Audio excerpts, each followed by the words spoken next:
Hello, it's Tristan here from Zebra Invest, and today I just want to go through how you can hunt down and find fantastic buy-to-sell flips that really stack. And this is a great thing that you can do and go through, try and find deals that are on market, but other people just haven't noticed. So, as you know, I'm a great advocate for PropertyData and using it to be able to intersect and find some great deals on there. But obviously, PropertyData goes through Rightmove, Zoopla on the market to find all these properties. And the idea is it's kind of doing all the legwork to find the properties that you may have missed or deals that other people just haven't noticed. So what I was going to do today is just run through how we can use the sourcing system, which I've done another video on as well, to be able to find kind of creative investment strategies like exchange with delayed completions, back-to-backs, doing assisted sales or lease options. But today I just want to go through finding stuff where you've got properties that are cash buyers only, they're unmodernised, they need a bit of work to them, and how you can possibly find them. So we're going to just head straight over to PropertyData here.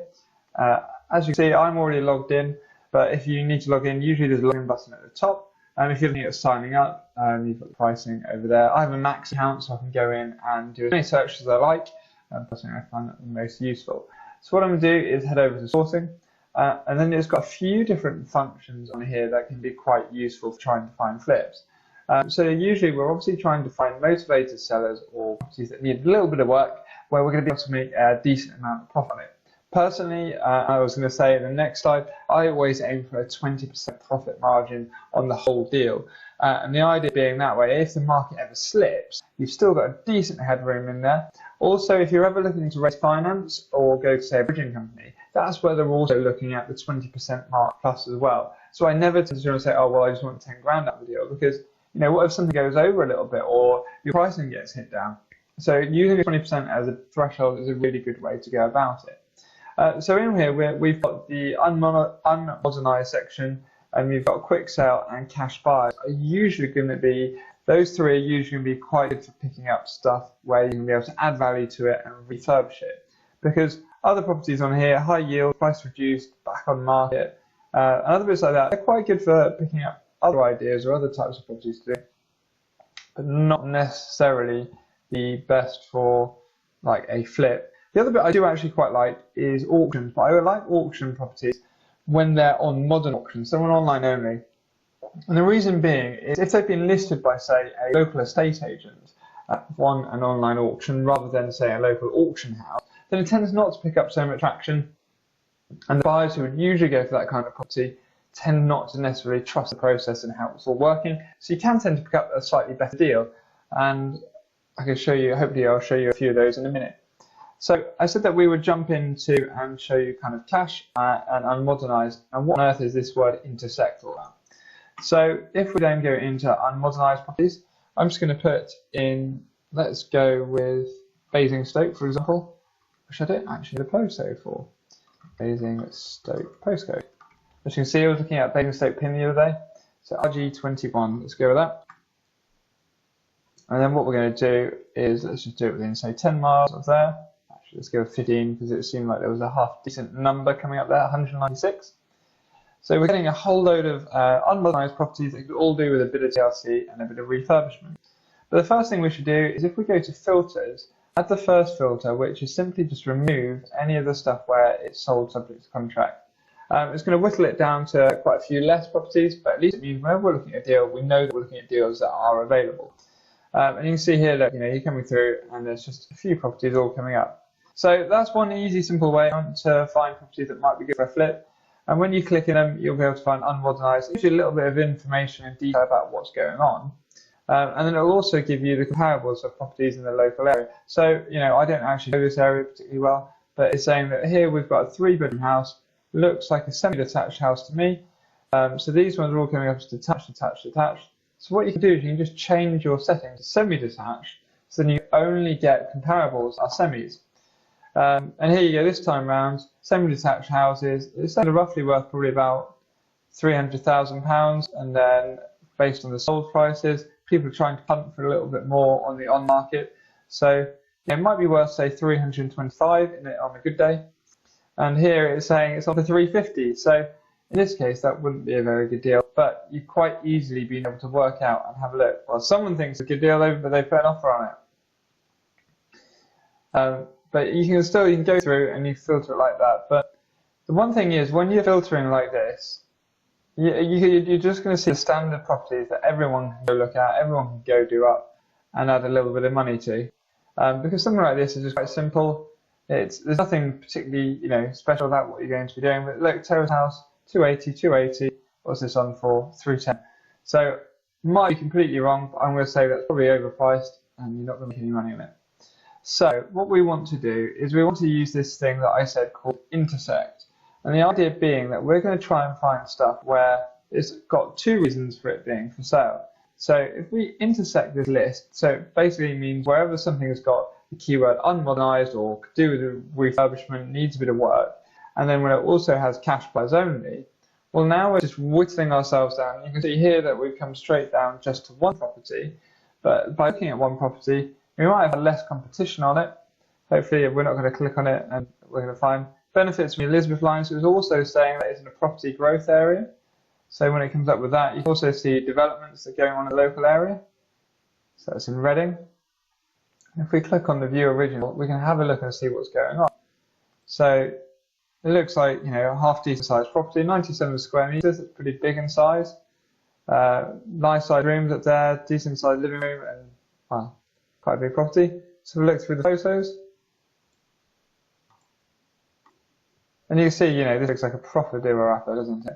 I'd probably knock down that lean-to if it was myself. But one thing, where we've managed to look at the two bits together, the difference is this time round, that we've found a property that's 220 and it's saying the average asking price in the area is 288. So just by whittling it down a little bit further, here you go, it's just giving you the comparables there to tell you what it thinks. But then what you could also do is, let's have a look at the floor plan on this one again. Or perhaps here it's saying 39.6 upstairs, a bathroom off the back there. So I don't know whether, it might be quite an expensive thing to do. I imagine it would be quite an expensive thing to do. But if you manage to move the staircase from here, the left-hand side of the building, to the right-hand side in the hallway, and you put a hallway in here, and you could have access separate to the bathroom at the back, which maybe turn into a bedroom. You could put the bathroom at the front of the property if you wanted. So then you might be able to get to 3 bedrooms.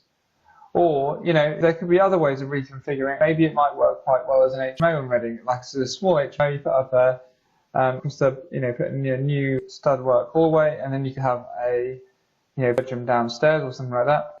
But it could just be that, even just looking at this now, it's 288, and say that's just on my calculator.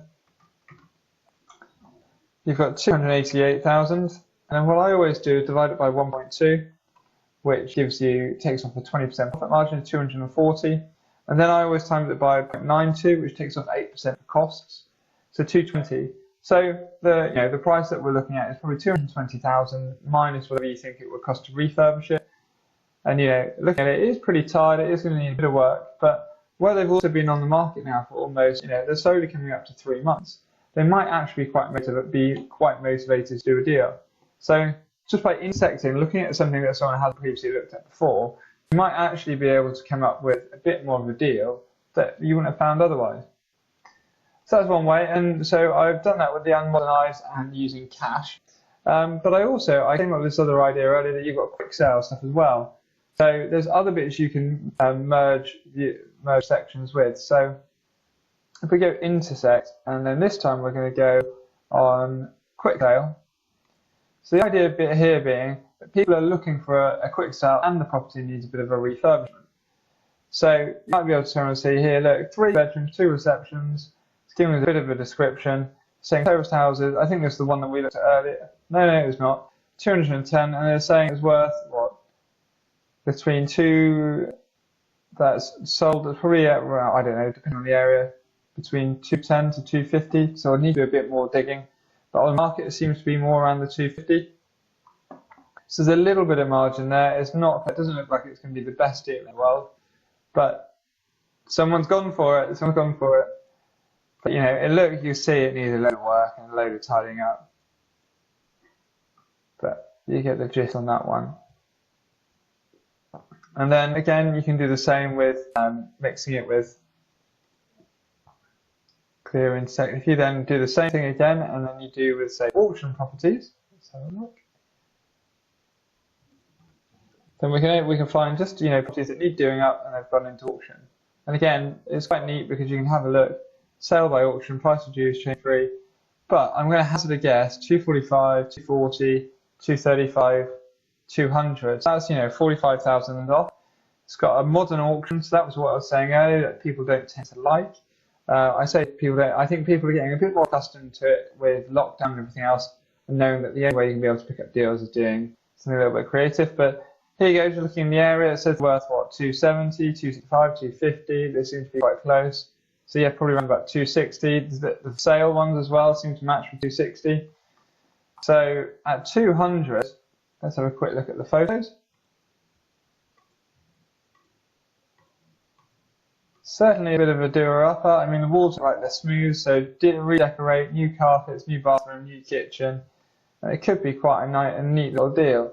And you can see, again, it's been on for the market for a fair while. Look, back there, August last year, and we're now, so that's at least 6 months on market for sale. And that could have been there December, and then it's dropped. It's probably, when there's got a large gap like that, it's usually where the property's dropped off the market for a little while and it's come back. So that sometimes what indicates a drop. But this, so say for example we said we're looking at 250, and then we divide that by 1.2, 208, times that by 0.92 as I was doing before, 190, and then you might turn around and say, look, actually, does this place need a rewire? Does it need just new kitchens, whatever else? It's something you're going to be able to work out when you get there. But you know that you're in the realms, when you're at 90 and the guide price is 200, that you're actually not far off being able to do a deal. I mean, if you turn around and said, what, 3-bedroom house, say something like 20 grand, then you'd be in at 170. But then you're actually finding quite decent deals on market that you wouldn't have otherwise flagged. So that's quite a useful way to be able to find a deal at a stack. And then, so as I said, whenever I do a deal, I always put 20% profit margin on it. And that just allows, if the market's ever going to slide, you're still going to be able to do fantastically at the end of it. The other bit as well is sometimes you can be a little bit more creative with the stamp duty. And what do I mean by that? If a property is sitting there and it's being sold out of probate, if you trade that through a limited company, so you buy it, refurbish it, and then sell it in a limited company, and it's been in probate in the last 3 years, then you can claim your SDLT back as long as you spent up to £20,000 refurbishing it. Or if it's completely cash buyers only, the kitchen's been stripped out, the bathrooms are out of the place, and it's completely uninhabitable, then you might even be able to go in and put a claim back in to be able to get your whole SDLT back after you've done the work. And the other is, again, where we were looking through those deals, you can see stuff where you might be able to get a little bit more creative with what you can put together. Because I realise the one the way we just looked at where it's unmodernised and it's in auction, that might be a little bit more difficult to try and negotiate around the estate agent. But the previous one that we were looking at, you might be able to turn around and say to them, look, can we do like an exchange? We'll exchange now, we'll do the refurbishment within the space of 3 months, and then we'll complete.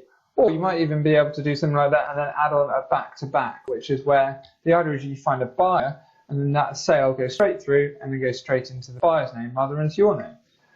So I hope that helps give you some really good ideas how you can get deals to kind of how you can hunt down flips and how you can make them just stack really nicely and easily. And there's definitely plenty of deals out there on Rightmove, Zoopla and on the market. You can either spend hours calling through it or you could use something like PropertyData to quickly highlight the ones that are really good. Looks like, touch wood, I'm going back to some agents today and hopefully I should have another purchase agreed out of PropertyData, which is fantastic. Anyway, if you'd like to sign up, I've got a little email series running at the moment. You may already be on it, then you can sign up to that. And otherwise, if you haven't already got PropertyData, I've got a discount code for that as well, which you can either find under here, if you like, or we'll just flash up at the end. But have a great day. Hey guys, thanks for spending your time going through the Secret Sauce series and watching the video there. Hopefully you found it jammed-packed full of information that you can action, go out there and really start getting property deals across the line. As you know, or you might not know yet, this is part of the Secret Sauce series. So every week you can have 2 videos sent straight to your inbox explaining how you can go out there and find great deals. So that could be anything from how to get deal sourcing, how to find properties below market value, stuff where the property size are way too big for the area, and how you can negotiate down a great discount so you can do maybe like a title split.